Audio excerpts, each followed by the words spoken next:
தனிமையில வாடக்கூடிய நபர்களுக்கு வாடகை ஃப்ரெண்டாக செல்லக்கூடிய 41 வயதான நபர் ஆண்டுதோறும் லட்சக்கணக்கில் சம்பாதிச்சுட்டு வர்றது அனைவரையும் வியப்புல ஆழ்த்தி இருக்குங்க. அப்படியா? இப்படியெல்லாம் இருக்கா? என்னது வாடகை ஃப்ரெண்டா அப்படின்னு தானே ஆச்சரியப்படுறீங்க? ஆமாங்க, ஜப்பான்ல இந்த சம்பவம் நடந்திருக்கு. அதை பத்தி விரிவா சொல்றேன், கேளுங்க.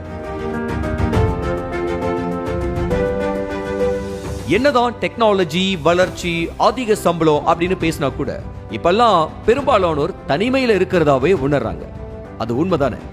ஆமா, நிறைய நேர வேலை, நைட் டியூட்டி, இஎம்ஐ இருக்கு, குடும்ப பிரச்சனை, அப்படி இப்படின்னு நிறைய பிரச்சனைகளால பாதிக்கப்பட்டிருக்கவங்க பல பேரும் இப்பெல்லாம் தனிமை பிரச்சனையை அனுபவித்து வர்றது அதிகரிச்சிருக்கு.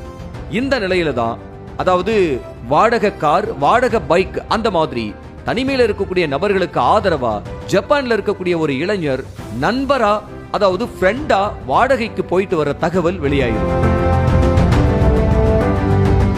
ஐயோ, அப்படியா அப்படின்னு ஆச்சரியமா தான் நமக்கு இருக்கு. ஆனா அதுதான் உண்மை. அப்படி ஜப்பானை சேர்ந்த அந்த 41 வயது ஷோஜி மோரிமோட்டோ அப்படிங்கிற நபர் கடந்த 2018ஆம் ஆண்டு அவர் பணிபுரிஞ்ச நிறுவனத்திலிருந்து பணி நீக்கம் செய்யப்பட்டிருக்காரு. வேற எந்த வேலைக்கு போகாம இருந்த அவரு தனிமையில இருக்கிறவங்களுக்கு துணையா போயிட்டு தங்கி ஆறுதல் சொல்லிட்டு வந்திருக்காரு. நாளடைவுல இதையே ஏன் தொழிலா மாத்தக்கூடாதுன்னு நினைச்ச ஷோஜி இத ஒரு வருமானம் தரக்கூடிய ஒன்னா மாத்தி இருக்காரு.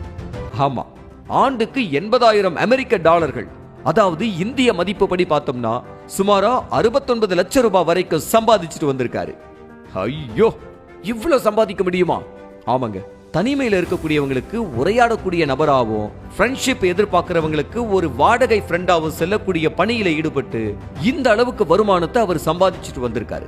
அதாவது எப்படின்னா, ஒருத்தர் வீட்டை கிளீன் பண்றாங்க அப்படின்னா அவங்களுக்கு ஒரு பேச்சு துணையா போறது, வீடியோ கால்ல அவங்களோட பேசுறது, இந்த மாதிரியான சேவைகளை எல்லாம் அவர் செஞ்சுட்டு வந்திருக்காரு. அதுக்குன்னு தனியா அவர் 2 முதல் 3 மணி நேரத்துக்கு அதிகபட்சமா $65 இருந்து $195 வரைக்கும் கட்டணம் பெற்று வரக்கூடிய ஷோஜி பாலியல் செயல்பாடுகள், காதல் துணை, இந்த மாதிரியான விஷயங்களுக்கு இடம் கொடுக்கிறது கிடையாதான். அதுவும் கரெக்ட் தான்.